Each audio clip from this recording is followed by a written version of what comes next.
and because the digital age enables us to track progress statistically and in terms of personal tragedy in ways never before possible. The situation is, however, not unprecedented. By contrast, what is unprecedented is the climate crisis we face.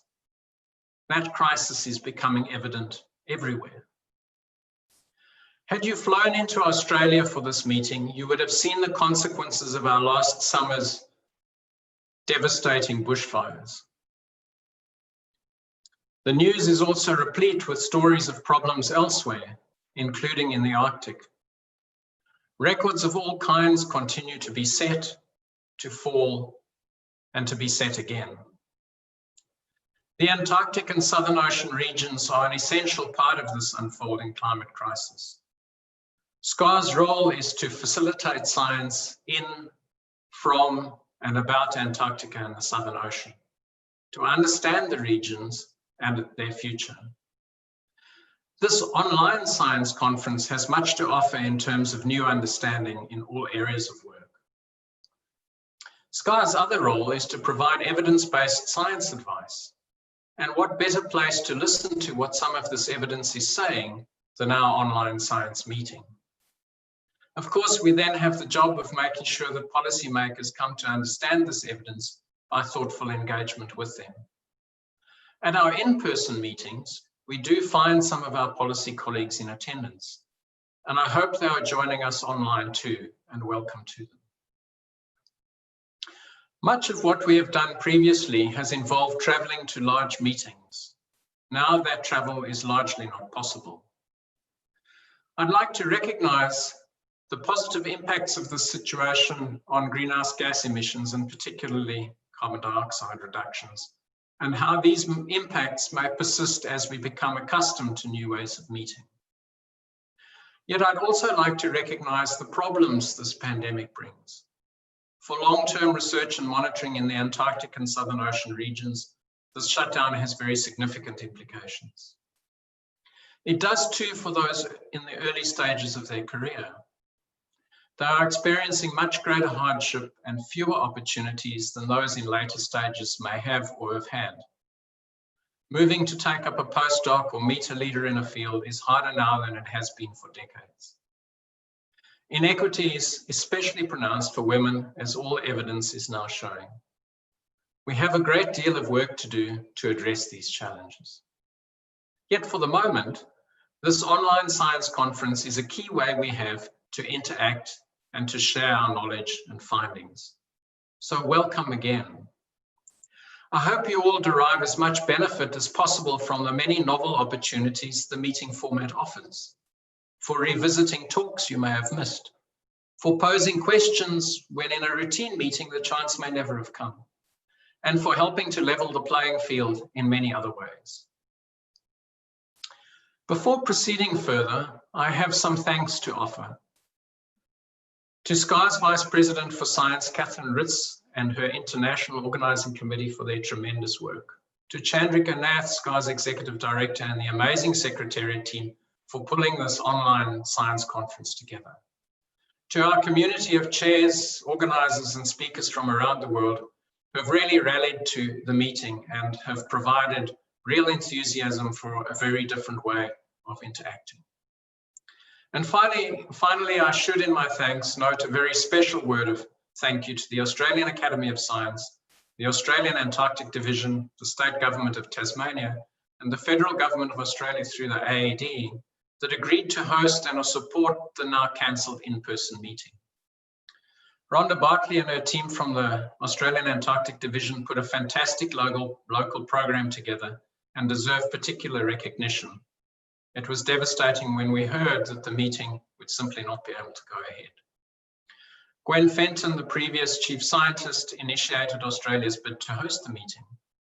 And finally, Kim Ellis, the director of the Australian Antarctic Division, has been exceptionally supportive, both directly and through the staff he has made available to work on hosting the meeting. Personally, I'm really grateful to Kim, Rhonda, and to Tas van Ommen for the thoughtful and very supportive way they handled the cancellation of the Hobart event. Now, inasmuch as one can open a virtual meeting, I declare the SCAR Online Science Conference 2020 open. And we now have, as a first item, a message from Kim Ellis, the Director of the Australian Antarctic Division.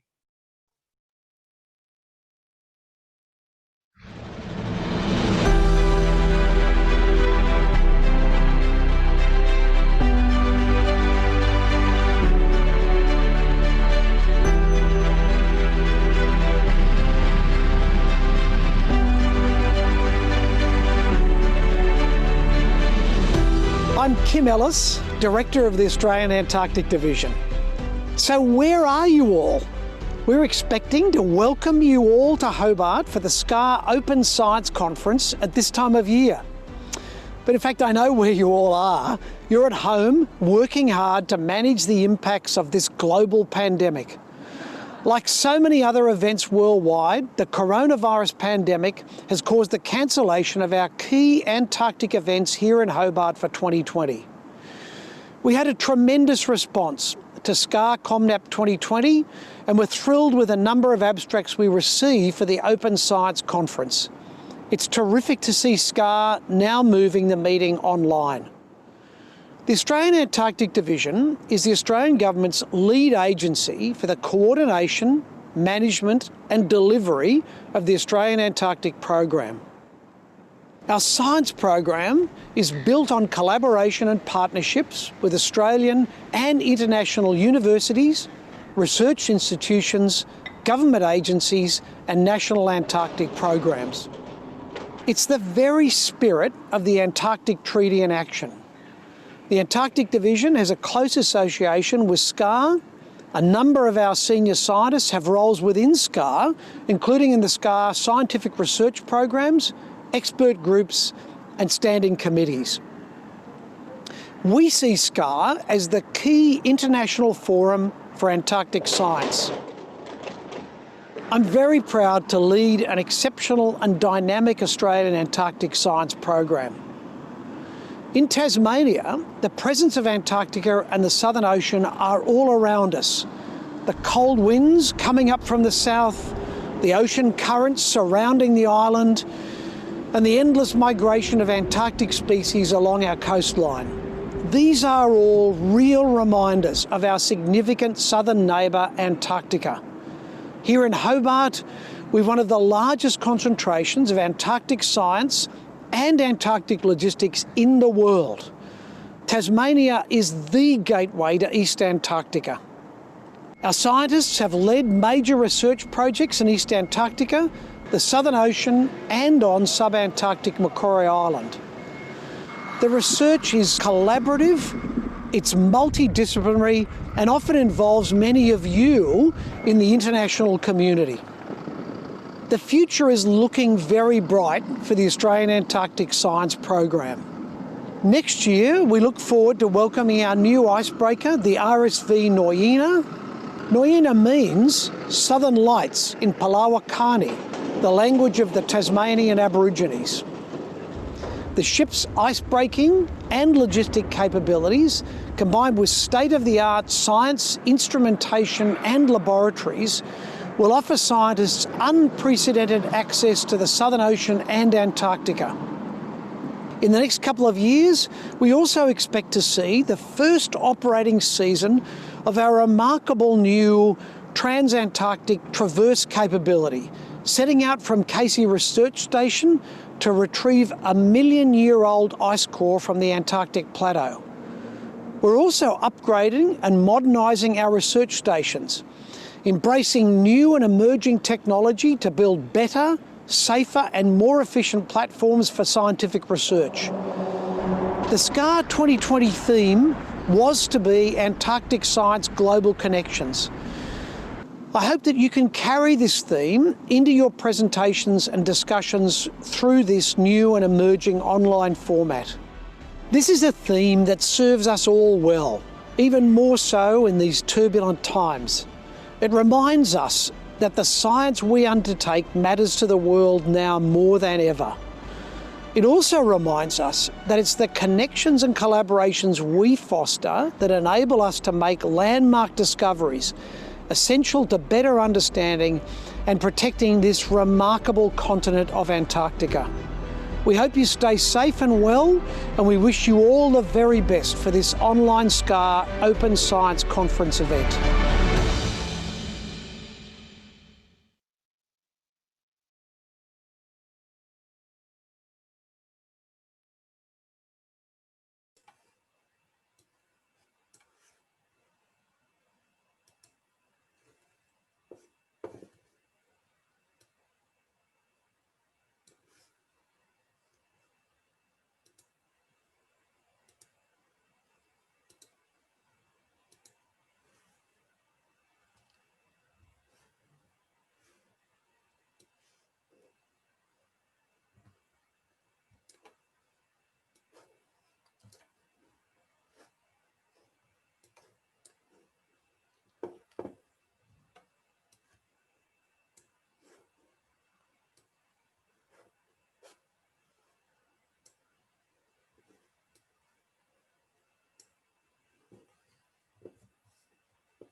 Hello?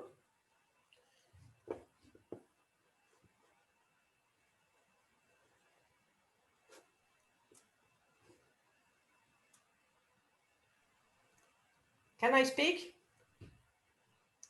Okay. I am Catherine Ritz, and I am SCAR Vice President for Science. I'm very happy to welcome you to this SCAR 2020 online conference. SCAR Open Science Conference every 2 years is an extremely significant event for SCAR activities, and we were looking forward to meeting you in Hobart. As you know, among the many impacts of the COVID-19 pandemic, the in-person SCAR conference has had to be cancelled. This happened at a time when the scientific community had already invested a great deal of effort to prepare the conference. Many sessions had been proposed and a large number of accepted abstracts had been sent in. Here, I want to thank the whole community for this engagement, and especially the International Scientific Organization Committee, ISOC, and all the conveners. I also thank the local organization committee. In this online event, we present many of the scientific highlights that were originally planned to be done in Hobart. I hope that you will enjoy watching the latest achievement in Antarctic research, and that you will also be able to use the virtual tools to achieve what makes a conference so valuable, that is, exchange, engage in collaborations, and build new projects. As Stephen, I would like to add that since years, many of us felt concerned about attending remote conferences because of the impact of carbon emission. Of course, we had in mind a gentle slope of change where virtual conferences would become more and more used. COVID-19 pandemic has changed the plans and forces us to collectively experiment now new methods.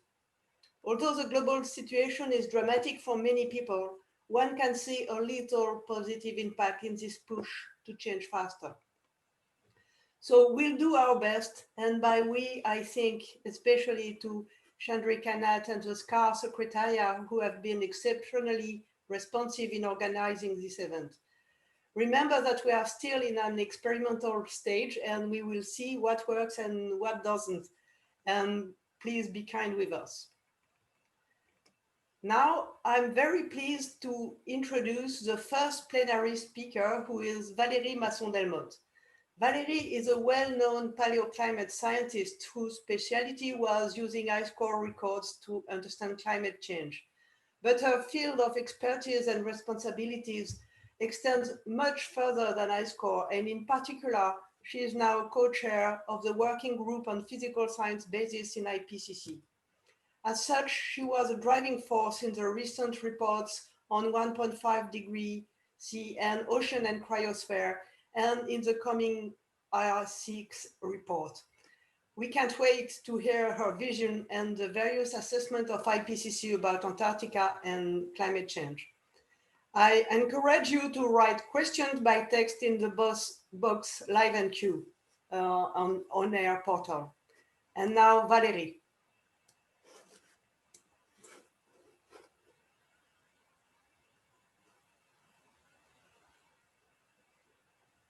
Hello, everyone. It's a pleasure to be here for the SCAR 2020 meeting, even if it's virtually.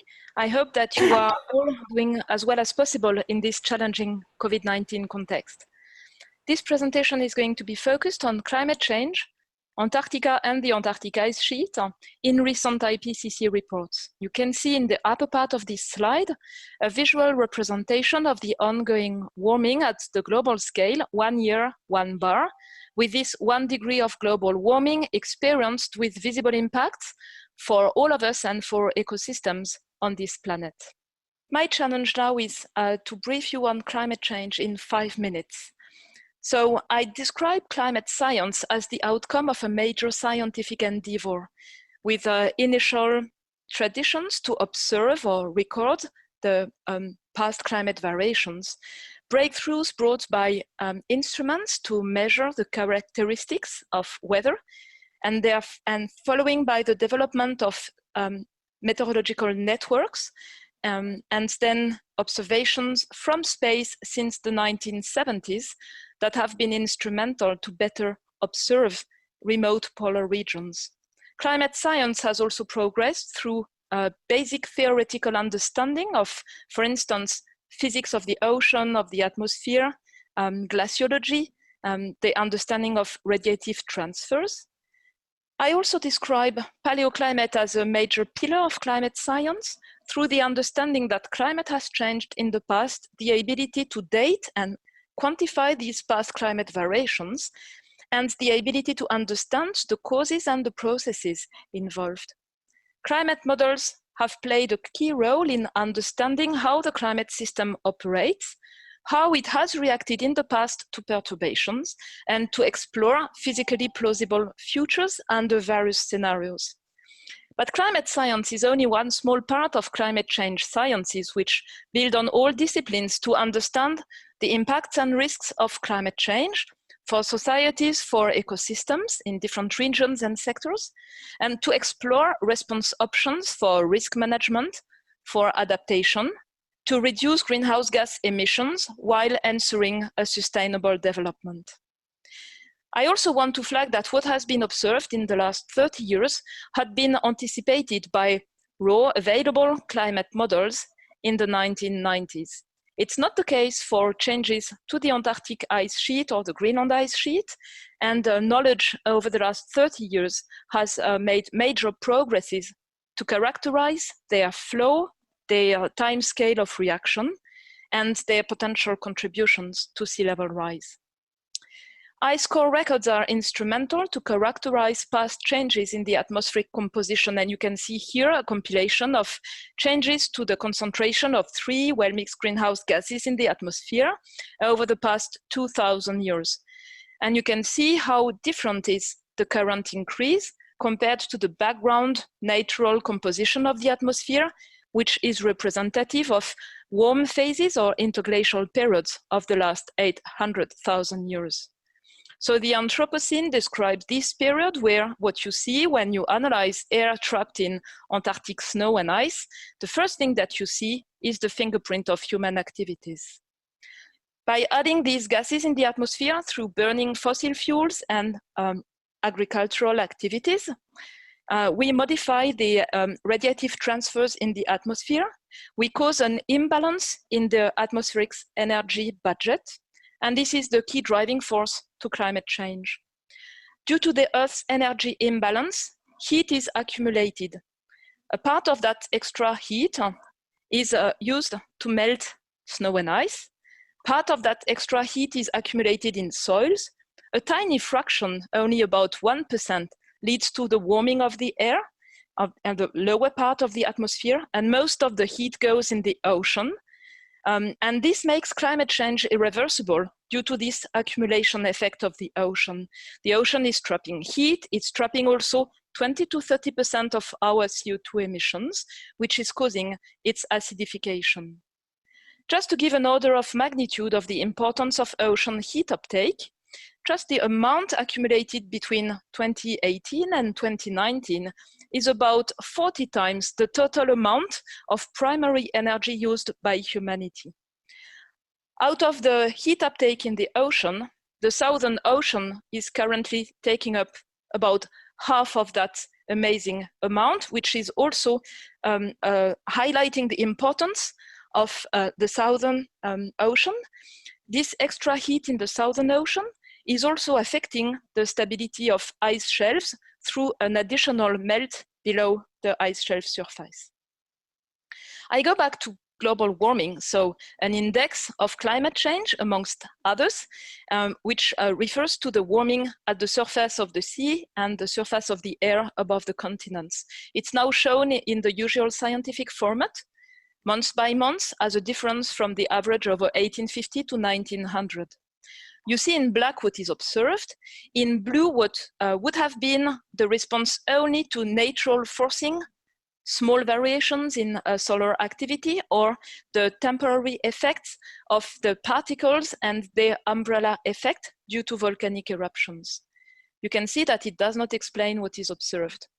When you take into account human activities and their effects, the warming effect of added greenhouse gases, minus the cooling effect of pollution particles called aerosols and the indirect effects of clouds, you can see that our best estimate is that the ongoing warming is due to human activities, and they account for approximately 100% plus or minus 20% of the observed warming. Future warming will depend on what we will do in terms of emissions. Part of future warming is unavoidable due to the inertia in our infrastructures and the time scale of the response of the climate system.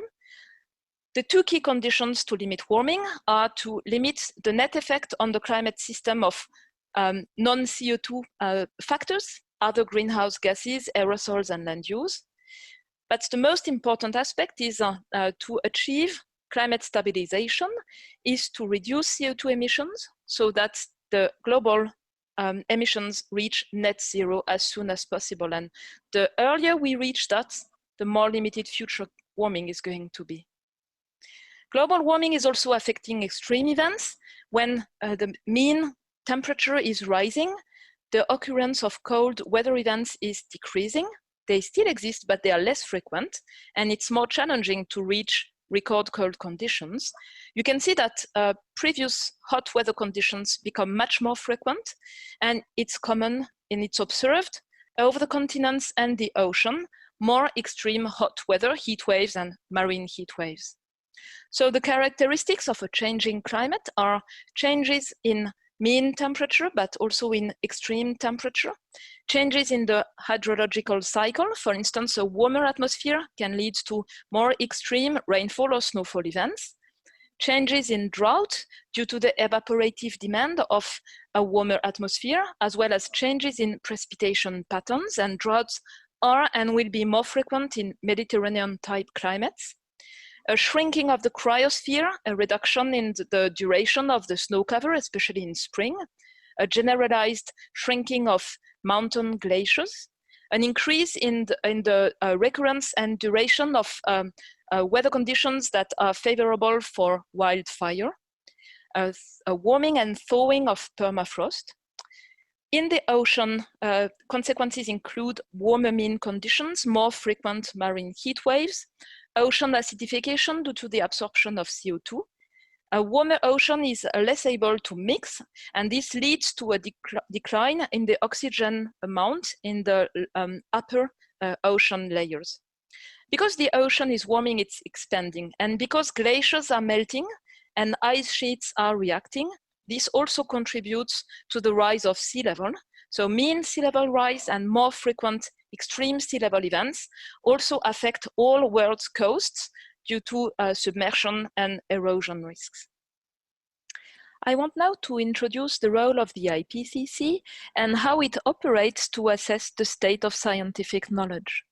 With more than 40,000 peer-reviewed publications each year with the keyword climate change, it's almost impossible for any of us to follow knowledge production beyond our individual, usually quite specific field of expertise. And this motivates a collective effort to have a critical examination of the evidence in the peer-reviewed literature and to deliver a collective assessment of the state of knowledge. The mandate of the IPCC is to assess the scientific, technical, and socioeconomic information from the literature to understand the scientific basis of the risk of human-induced climate change, which includes also basic understanding of how the climate system operates, its potential impacts, and options for adaptation and mitigation. It is organized in 3 working groups, so I'm a co-chair of the working group on the physical science basis, together with my friend and colleague Pan Mao Jai from China. It also has a task force on national greenhouse gas inventories. And IPCC reports by mandate must be policy relevant, so we are not doing a review of the state of the art, but we focus on policy needs in a way that is neutral, so not policy prescriptive. So basically, if you read in the media models of the IPCC, scenarios of the IPCC, it is not correct. The IPCC is assessing knowledge available from the literature prepared by universities and research centers around the world, but it does not have its own scenarios or models. And if you also read that the IPCC recommends this or that, it's also incorrect. The IPCC does not make any recommendation. It's assessing the options for a certain goal. And we work hard with authors of the reports, reviewers of the reports, so as to develop an assessment that is rigorous, comprehensive, objective, open, and with a transparent basis. For instance, each key finding is associated with a confidence level, and it is traceable to the underlying literature.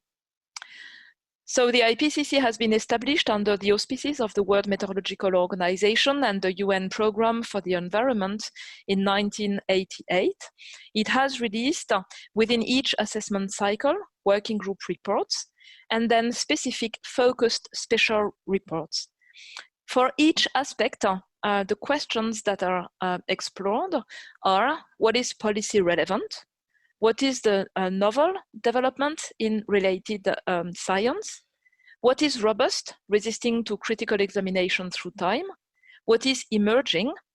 It may need further confirmation, but it's potentially important in terms of breakthrough in understanding and policy relevance.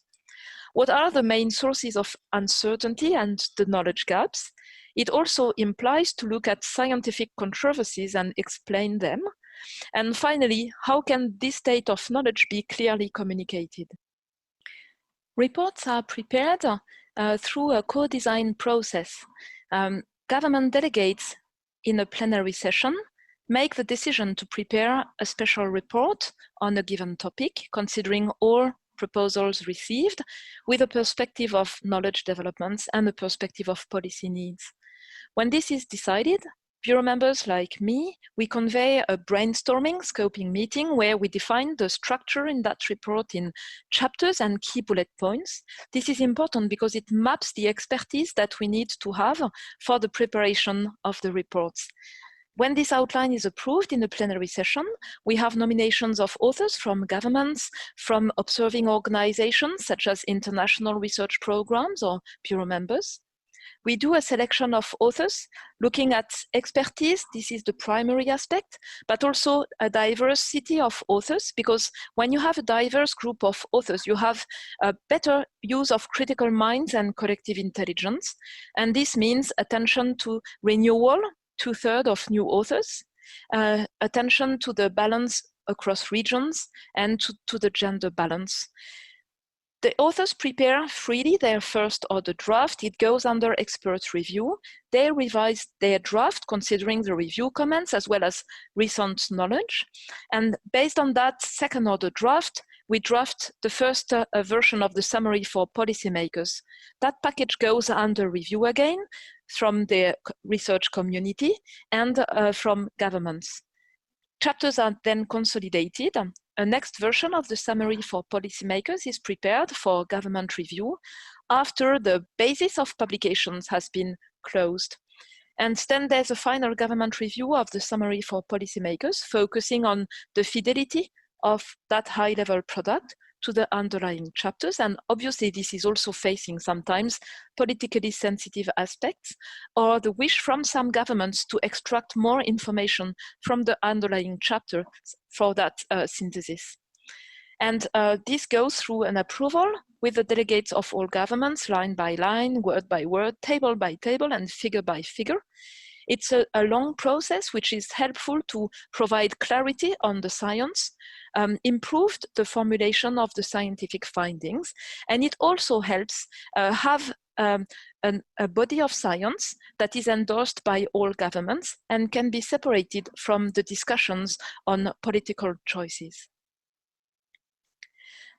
We are now in the 6th assessment cycle of the IPCC. We have released 3 special reports, and I'll focus on the upper ones, the one on 1.5 degrees Celsius and the ocean and cryosphere in a changing climate. We are currently fully involved in the preparation of the main working group reports in a complex context because of the COVID-19 pandemic. So all the preparation steps have been delayed by a few months, and we are all operating online. For the Working Group 1 report with our 230 authors from 60 different countries. And the wish is to have this body of scientific knowledge available on time for the global stocktake of the Paris Agreement scheduled in 2023. All information is available on the IPCC website. I'll now focus on Antarctica and especially the Antarctic ice sheet in the special report on 1.5 degrees Celsius. So just as a reminder, it assessed more than 6,000 studies, and it involved more than 42,000 review comments from more than 1,000 reviewers, which was quite impressive. The key findings of that report is that in terms of additional impacts and risks, every fraction, every half a degree of global warming matters. And today's world, 1 degree warmer than pre-industrial, is different from a world 1.5 or 2 degree warmer. It also means that in terms of climate action to reduce greenhouse gas emissions, every year matters. There's still a tiny window at the time of the preparation of that report. There's still a tiny window where by ambitious action, it could be possible to limit global warming at low levels, but every year without action makes this growingly impossible. And then it's a report that is very strongly grounded in not just climate change and climate response options, but also the context of sustainable development and its first goal, eliminating poverty. And having this sustainable development lens shows how much every choice matters to build a development that is resilient in a changing climate, together with reducing emissions. And clearly, our report shows how sustainable development and climate action can go hand in hand if well designed and well implemented.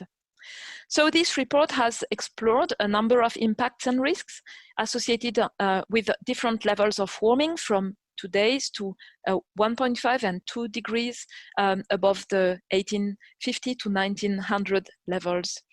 One of that risk is focused on large-scale singular events. It includes risk of abrupt, irreversible change, including irreversible loss of ice sheets and long-term implications in terms of sea level rise. The lower panel shows the amount of effort that would be needed to limit warming to 1.5 degrees Celsius in terms of global CO2 emissions.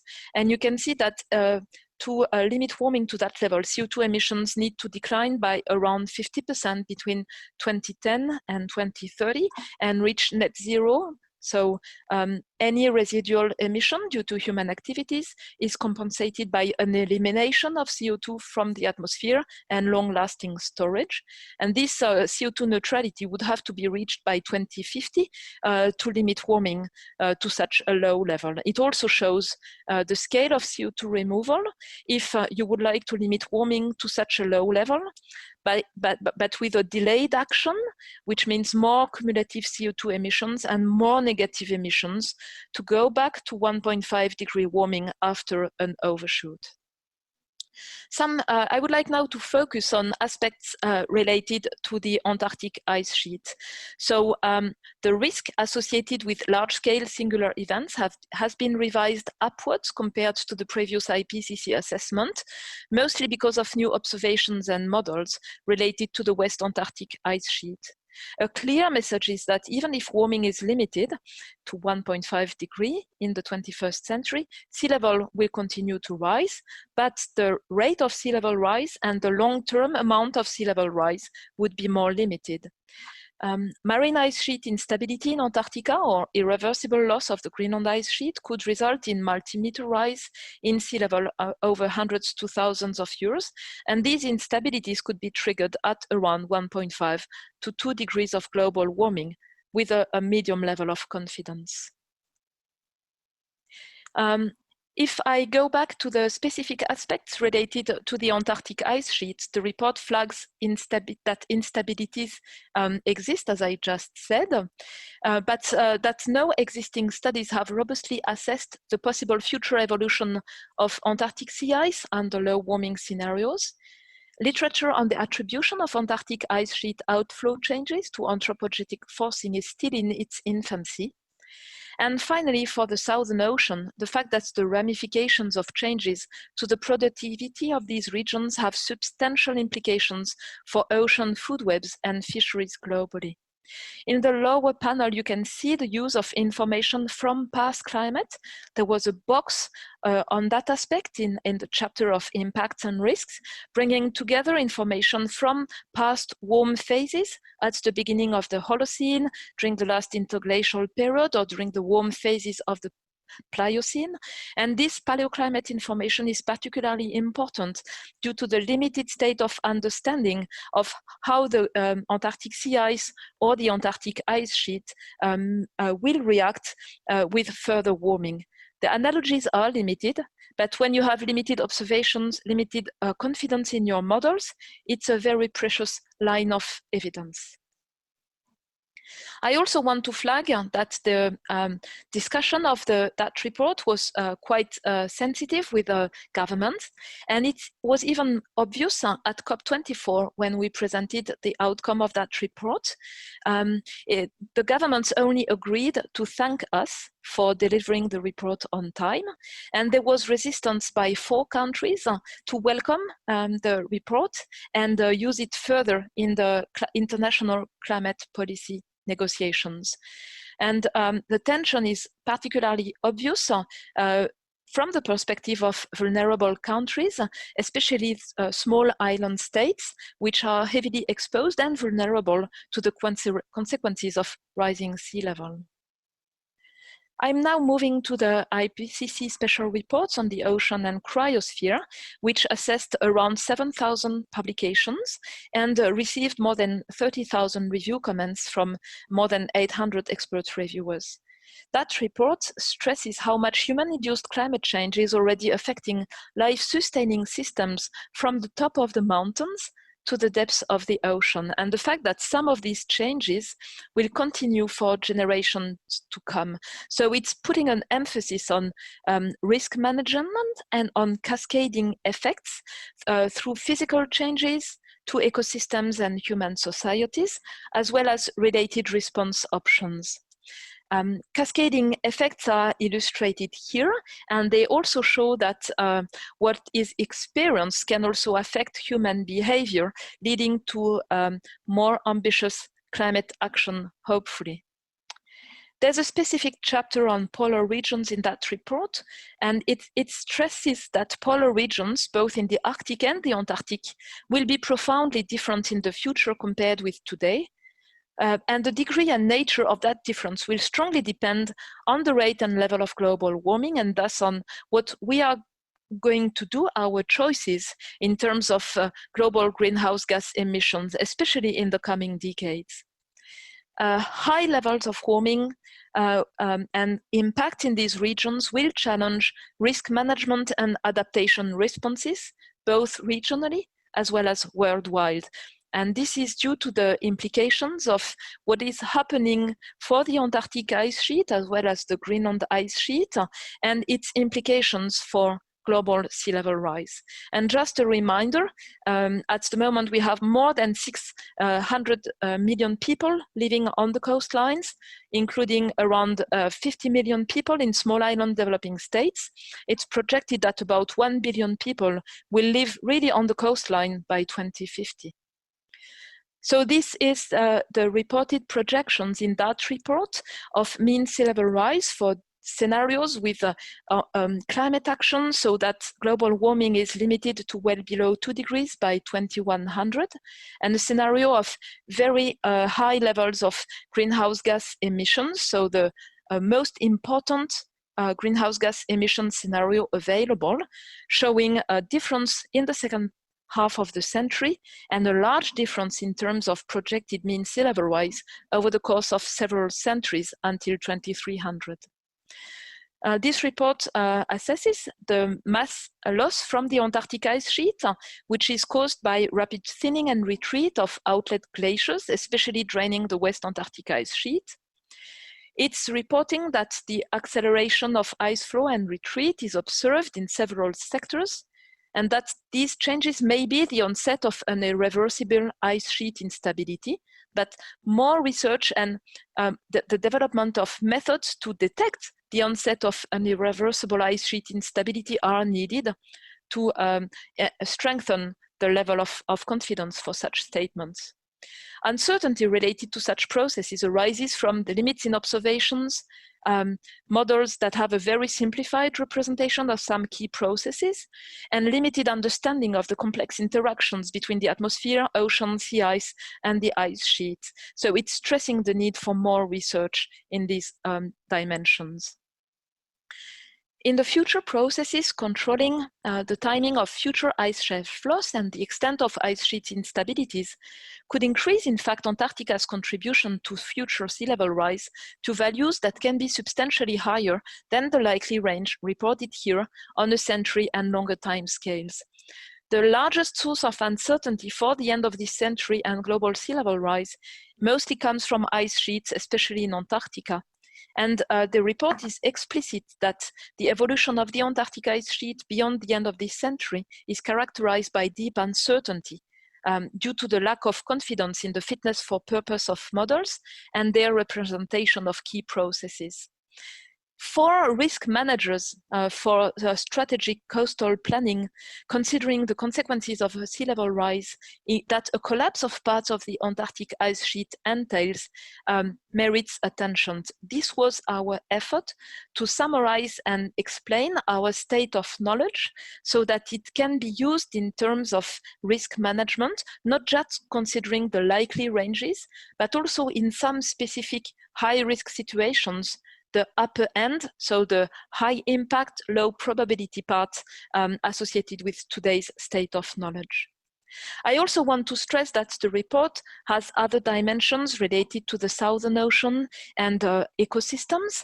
It shows the current level of understanding and the sign of effects expected related to ice shelf loss, changes in regional sea ice. The Antarctic sea ice projections are also associated with deep uncertainty, consequences of ocean acidification as well as ocean warming, and improved knowledge on the physical science aspect, including sea ice and ice shelf losses, are also important to refine the understanding of future risks to very specific and precious ecosystems. This is a summary from observers of the approval session of that report, and they describe that process as a process of translation for which few scientists have been trained, explaining technical details in a language that can be readily understood by policymakers while still staying true to the underlying science. And many participants agreed that after this intensive exercise, the report was more readable, accurate, and relevant. The science was scrutinized, but not questioned. And so my message is the need to train scientists to better understand how policymakers can understand our science and to facilitate this communication and translation process. We're currently in full speed in the preparation of the main Working Group 1 report. I'm just finishing 2 weeks of intense activities with more than 70 virtual meetings. So the Working Group 1 report will assess the changing state of the climate system, human influence, and future near-term and long-term predictions and projections for large-scale climate change. It will also assess the understanding of key climate processes. This was not a focus of the special reports, including a focus on the ocean cryosphere and sea level change. And it will be really innovative in providing regional information related to hydrological changes, the ocean cryosphere and sea level change, as well as extreme events and climate information for regional impact and for risk assessment. It will have an interactive atlas of regional climate information. During the COVID-19 crisis, when our report was under review, I was really nervous about the success of that review process. I thank all of those who have contributed. We have extended the duration of the review process by around 6 weeks, and we have received around 60% more comments than for the 2013 report at the same stage. So more than 1,000 expert reviewers from 80 countries and 42 governments, and altogether more than 50,000 review comments that are now currently being considered to sharpen and improve the rigor, the robustness, the objectivity of the assessment that is currently consolidated. I would like finally to share a few final remarks. The chapter on the ocean and cryosphere was the one that received most review comments. And one of the hottest topics is associated with the understanding of the vulnerability and the potential thresholds and rates of response of sectors of the Antarctic ice sheet. So Antarctic science from that perspective is a hot topic. Knowledge is strongly limited by observational evidence, and it also illustrates the global societal and policy relevance of progress in basic research. One of the recurrent questions from policymakers is not what's going to happen in the next years, it's also what's going to happen over a time scale of 200, 300, 400 years, especially for coastlines, which can have vital implications for habitability and for sustainability of key infrastructures and sometimes whole countries. I'm really concerned about the implications of COVID-19 for Antarctic research and fieldwork, which is really needed to make progress in understanding and for the potential discontinuities in the monitoring networks. Knowledge is more than ever needed to inform science-based decision-making under uncertainty. It's illustrated in the context of this pandemic. It's also the case to address risks and to guide risk management associated with a changing climate. There's a very particular role for Antarctic scientists in that context. In a way, you are all ambassadors of the 6th continent. Your own research creates bridges between disciplines, which is not always the case for other places on Earth. I see also a particular role to stimulate curiosity for this remote place where new knowledge has also global relevance. So to understand these interdependencies, it's also important for Antarctic scientists to understand societal needs, to create bridges, to share lines of evidence, method, knowledge, and gaps, there's also a very strong need to develop and support climate and Antarctic science literacy, to connect with various audiences, for instance, through the development of storylines of plausible futures, including those that have low probability but can be associated with major risks locally or globally. I also see a very important role to be transparent on our own carbon footprint, to monitor and reduce emissions from associated research activities. And this can trigger innovation that can have other applications, and to strengthen public engagement, which is vital for the future of the Antarctic Treaty. And we benefit from that treaty, making Antarctica a place of peace and science. So we also have, I think, a particular role to share our knowledge and the interest of the general public and policymakers on this matter. I also finally give a link here to the work done by the Office for Climate Education that is using the recent IPCC reports to develop products that can be used by teachers in the classroom and can help share our knowledge and the latest state of knowledge with the younger generations. I've finished my presentation here. Thank you so much for your invitation, for your attention, and also for those of you who have contributed to the review or to the writing of our reports. They rely on your work. No knowledge, no IPCC reports, no dedication of volunteer scientists and their unpaid work to do that, no IPCC reports.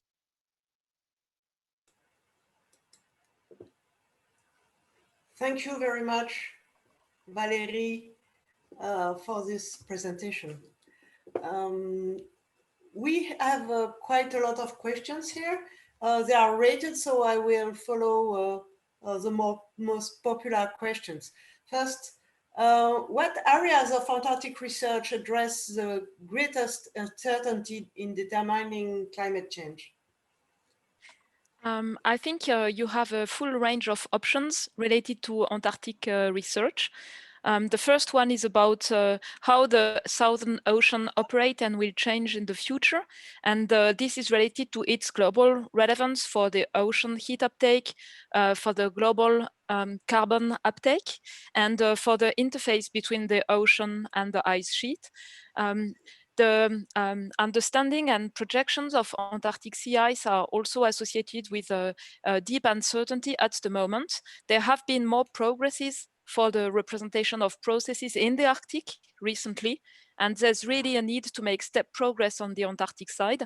And as I have stressed, there are also dimensions related to the ice sheet, of course, and finally to the interplay between physico-chemical changes, biogeochemical changes, and implications for ecosystems.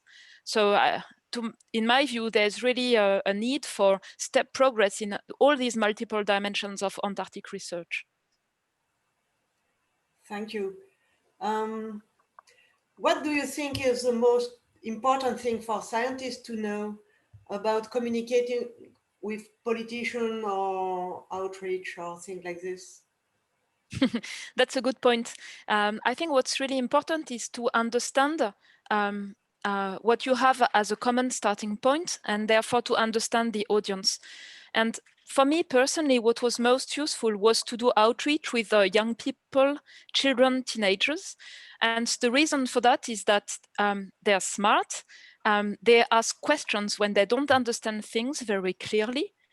And for me, most helpful was being able to explain clearly the state of knowledge, the burning questions, to 15-year-old persons, and that works really well for any other audience.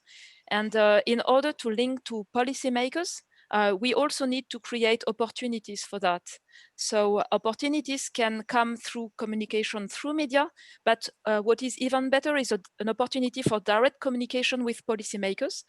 This sometimes happens through scientific councils, but also opportunities for one-to-one interactions so that there's no pressure from the media, and policymakers can express very clearly what are their own questions. And we need, I think, as a community to create such opportunities.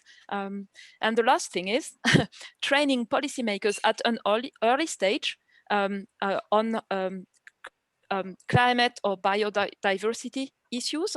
So by having related courses in political science curriculums in the universities, and that is often missing as well. Thank you. And how should scientists avoid the confusion associated with uncertainty when communicating with the public and skeptical governments? I remember that I heard something about don't use uncertainty, use range and things like this, like a dictionary of how to communicate. But is it still the case? I think that's a very important aspect. And as scientists, we pay a lot of attention to the limits of the knowledge, to being fair to the limits of the knowledge. So with that, having that in mind, it's possible to communicate clearly what we know, but also what are the limits to the knowledge and future research directions that do not challenge the state of knowledge. And when we use words like uncertainty, we have to define what they mean so that the other person who's not a scientist can understand why we use those words and in which sense they might understand these words. I think that there are ways to do that. I tried to give a few examples here. There are really ways where we can communicate the level of confidence, for instance, by explaining clearly when we have multiple lines of evidence that help shape our understanding of several aspects. And typically for me, one important line of evidence is understanding past climates. For instance, the fact that state-of-the-art climate models are able to simulate some of the largest changes that we know, cold conditions of ice ages, warm conditions during past interglacial periods or the Pliocene periods. This is really important for confidence in these climate models, and this is often completely ignored by the general public or policymakers. So I think rather than focusing on uncertainty, we can also better explain how science works, why we can have confidence in some of our findings, and what remains to be achieved to gain in accuracy or to better understand things that are poorly understood at the moment. Yeah, and in your experience, how can Antarctic scientists be enticed to engage more in science policy discussions? And how can we best train our young researchers to be well equipped to translate science into policy-ready recommendation? There are a couple of interesting experiences that have been carried out around the world. I have seen examples where early career scientists were brought together with students in schools of journalism so that they would practice with each other. And first, the Antarctic scientists could help journalists better understand how science operates and how to communicate it clearly but rigorously. And vice versa, students in journalism can train students or early career Antarctic scientists to better communicate. And the same can apply with students in political sciences, together with early career Antarctic scientists. When you are from the same generation, it's easier to discuss, exchange, and you can also create links that can be sustainable, long-lasting, and help go above the barriers that occur when between, I would say, different professional realms. So these are examples. Another type of example can also be to organize specific events, for instance, inviting parliament members and scientists. I know, for instance, it has been the case in Australia. I think we need more opportunities of that kind so that we overcome barriers and create a space of trust between scientists and policymakers. And we also give opportunities for early career scientists to share their curiosity, their passion, their enthusiasm, because they have excellent communication skills through their engagement in their own work that are really precious in terms of sharing information. Thank you. How well are we doing with emission reduction to get to net zero by 2050? That's a key question that will be addressed by the IPCC reports underway. What I can just say is the following. So greenhouse gas emissions have increased in the past decades. During the COVID-19 pandemic, due to lockdown effects on the economy, especially on transportation and industry, there have been sharp declines, but then rebound effects for emissions. So that's something temporary that has nothing to do with the transformations and transitions to be designed and implemented to go to a low carbon economy. And finally, if you look at the pledges done within the framework of the Paris Agreement, so each government has provided nationally determined contributions. When you bring them together and translate them into emissions, they imply continuous growth of global emissions by 2030, but at a slower rate, as if nothing had happened. At that current level of ambition, if you compare that with pathway emissions over the longer term, they are consistent with pathways that lead to something like 3 degrees or more by 2100. So a key issue is being more effective at reducing emissions now and being more ambitious in reducing emissions in the coming decades. Otherwise, the perspective of limiting warming to low levels, even well below 2 degrees, would vanish. So we still have a margin of action, but it depends on political will, societal will, and action to be taken in the coming decades. Thank you. As governments around the world invest into their COVID-19 battered economies, how can the science community best support policymakers to use this opportunity to transition us into a sustainable future? That's a very important point. I have to say that I have another hat. In addition to my role within IPCC, I'm also part of the National Climate Change Committee for France, where we are asked explicitly to assess national climate policy and also to provide recommendations. So we have recently released an annual report and a special report focusing on the COVID-19 context with explicit recommendations focusing on what are the options that help to reduce emissions in this specific context, while creating jobs and economic activity that is crucial in the current context. So I think what the scientific community can do is develop methodologies to assess response options and assess their multiple benefits in terms of sustainable development goals, for instance, or to highlight what are the specific risks associated with these response options.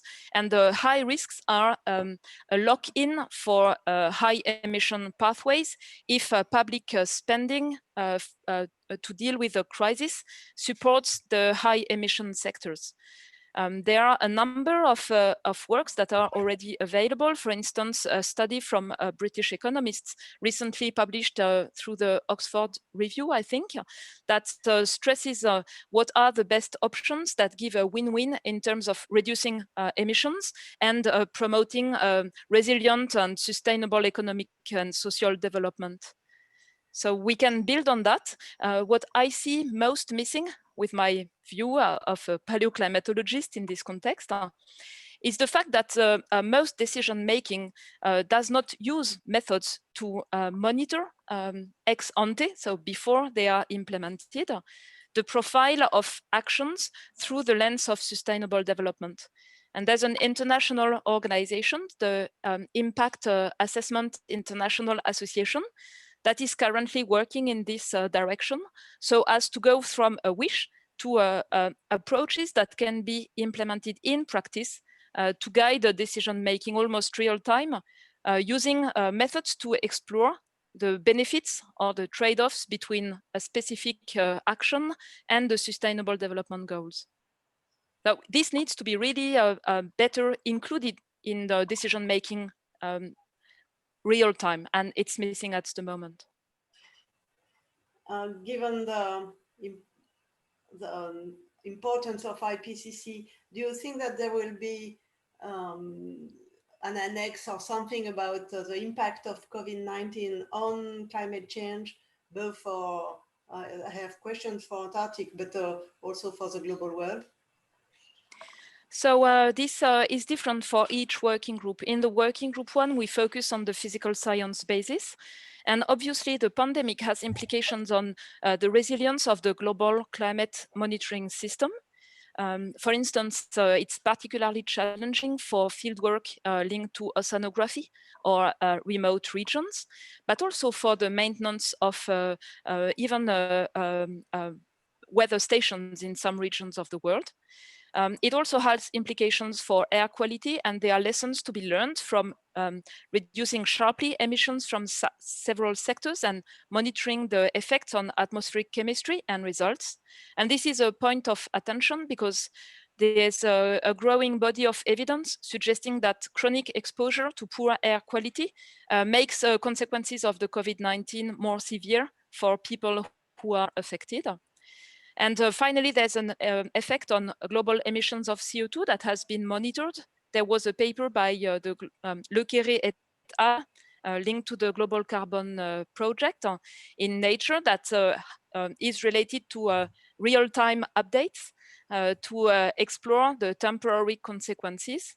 And finally, there are implications related to what is going to be done in terms of recovery plans. So the Working Group 1 report will have a box in the chapter on short-lived climate forces linked to air quality, assessing emerging publications related to that situation.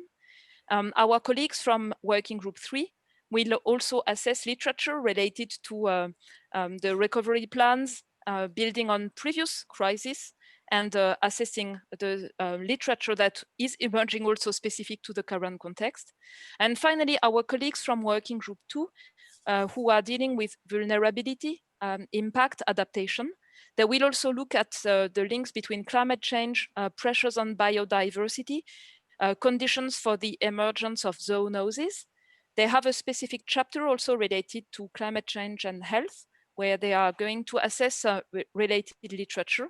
And they have also a number of questions related to the implications of the pandemic on the capacities for adaptation and the issue of resilience that is not only related to climate change, but also to other types of shocks. So this will be assessed, but the key condition is to have timely published literature, which is the basis of IPCC reports. Thank you. I have several questions about the fact that care processes of polar regions are not well represented in models, whether it is atmospheric, ocean, and ice sheet models. What would be your recommendation on this? I don't have it's hard to develop. But what I think is that we have a need to communicate clearly the need for funding of basic research to make really step progress and major breakthroughs in the representation of these processes in Earth system models. But so it requires basically 3 lines of development. Observations, because that's really critical, a theoretical framework, and then improvements in numerical models. But I think we need to have progress in these 3 dimensions. It's not just a matter of modeling, it's also a matter of having a better theoretical framework and also observations to benchmark models as well. You may have something to add, Catherine, on your side on this aspect, because that's also close to your own research. You said it, it's, I think the interaction between ocean, atmosphere, and ice sheet is a key issue but I agree that we need data. I know that the ocean have difficulties where the bathymetry is not good enough to reproduce the small scale basal melting below ice shelves. So it's, I would say, the association of all the fields, the bridges between the fields is very important. I also think that we have an opportunity to engage more broadly with the general public. For me, the analogy is more like astronomy research.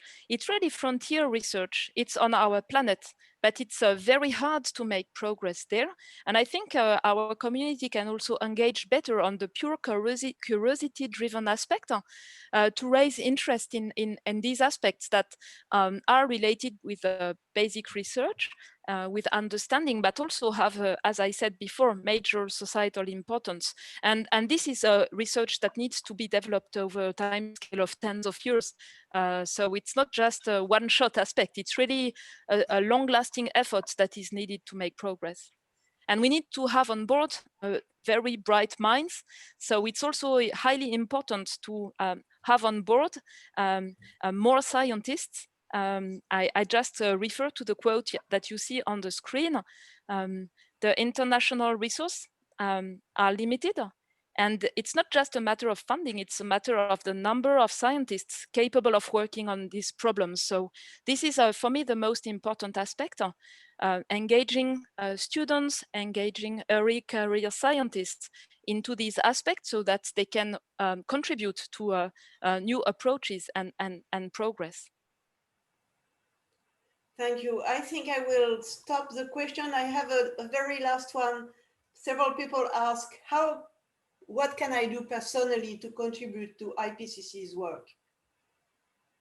Okay, there are various options. The first one is to create new knowledge and publish it timely. The second one is to contribute to the review of IPCC reports. So for Working Group 1, it's done for this cycle, but it will start again later on.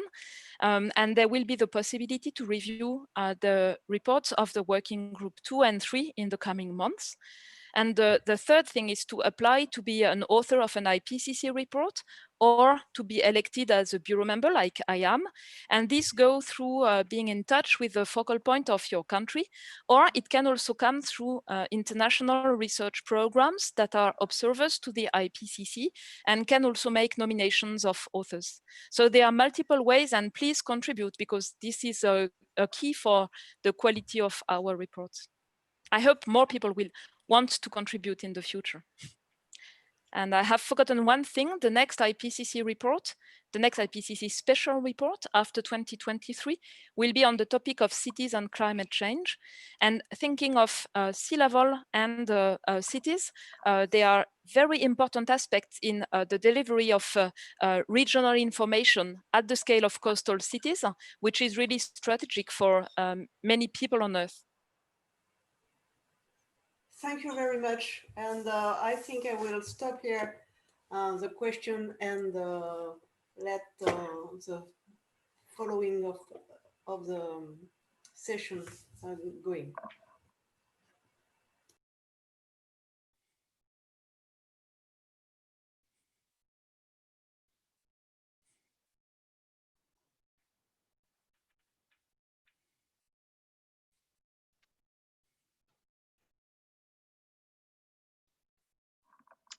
Right, thank you very much, Catherine, for that session, and thank you, Valerie, for the fascinating and important presentation.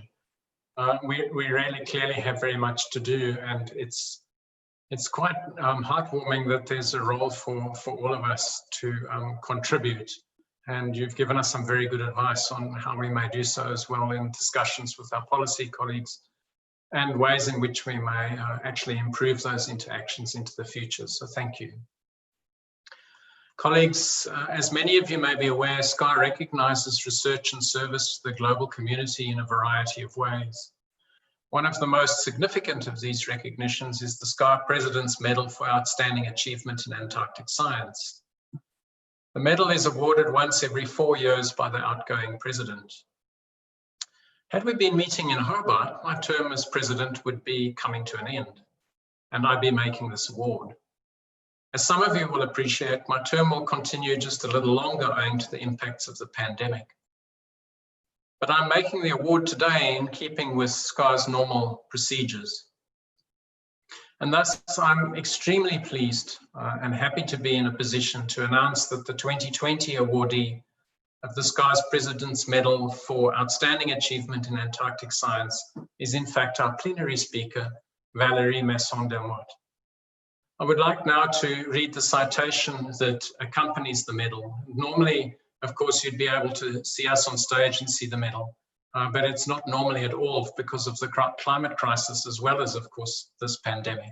So I'll simply read out the citation that accompanies the medal. Valerie Masson Delmotte is a senior researcher at the Laboratoire de Sciences du Climat et de l'Environnement, France, and co-chair of Working Group 1 of the Intergovernmental Panel on Climate Change. Valerie is widely known for her research on paleoclimates in the Antarctic and in other regions of the world, especially through the exploration of data from ice cores. Over more than 20 years, Valerie has worked with an extensive range of researchers across many disciplines to deliver unprecedented knowledge about the behavior of the Earth system. Much of this work has concerned how the Antarctic provides a record of and contributes to variability of the planet's climate. Early recognition of the dangers posed by anthropogenic greenhouse gas emissions to ecosystems and to society led Valerie to active participation in the public understanding of science. Her most well-known roles have been through her work with the IPCC, her advice to the government of France, and her engagement with many other decision makers. Yet Valerie has brought understanding of planetary climate and the significance of science at the poles to a broader audience too, including through her books for children. Valerie is an indefatigable, committed scientist, communicator, and inspirational citizen of the world. She's an example of the very best that science can bring to society. Her exceptional contributions have been recognized through numerous awards, including the Milutin Milankovitch Medal of the EGU, the Prix Irene Juliette Curie, and the Tinker Muse Prize for Science and Policy in Antarctica. Valerie espouses commitment to sustainable living through her daily life too. Her work about Antarctica and the messages it has for the world make her a true ambassador for science and its global importance to society. Valerie, it gives me great pleasure to recognize your achievements and work by presenting you with the SCAR President's Medal for Outstanding Achievement in Antarctic Science. Congratulations. I understand you'd like a brief opportunity to respond, so over to you, Valerie. Stephen, I would like to thank you deeply for this honor. I'm really impressed. I have the highest respect for the work of SCAR.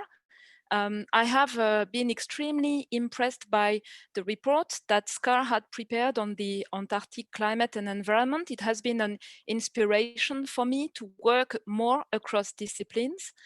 And I'm sort of surprised that SCAR gives a medal to a scientist who has never been to Antarctica. This was my case. I've worked on ice core samples, I've worked on modeling aspects, but I was never part of Antarctic field work.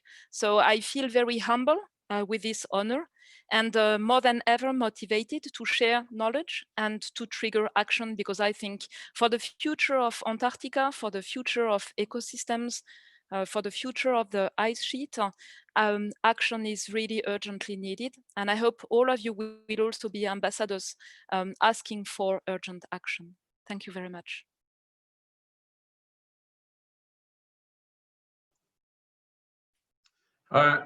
Thank you, Valerie, for those words. They're really important to us. It's now up to me to just leave you with a few housekeeping messages before we leave our session. I'd like to flag a few things. To begin with, we have for this meeting over 2,100 registrations. Almost 1,000 people have visited our on-air platform. We have 450 posters, videos, and presentations. We know that this is a bit of a brave new world for us and also for yourselves contributing. If anything does go wrong, if you can't access what we're presenting, there is a YouTube channel, and you'll also be emailed a link, a Zoom link, if you happen to have difficulties with your connectivity during your session. In just a few moments, in about 45 minutes or so, perhaps 40 minutes, we'll be starting the next session. It's an important one. It's an overview of our current scientific research programs. And before then, you may, of course, wish to go to our on-air platform and have a discussion in the meeting hub that's available through there, or simply browse the abstracts and posters that are available in the contributing authors gallery within the on-air platform. Colleagues, thank you for joining us for this opening session. Thanks again, Valerie, for the tremendously inspiring talk. And once again, we're now live and open on SCAR 2020 Online Science Conference. And so I wish you all the very best for this meeting and for your future work. Please all stay safe during the pandemic. In Melbourne, we locked down completely. So I'll just be watching all of SCAR's material because, well, it's the greatest thing to do. And we'll have a great deal of envy for the science that's been done globally. So thank you, and see you later in our SCAR special presentations.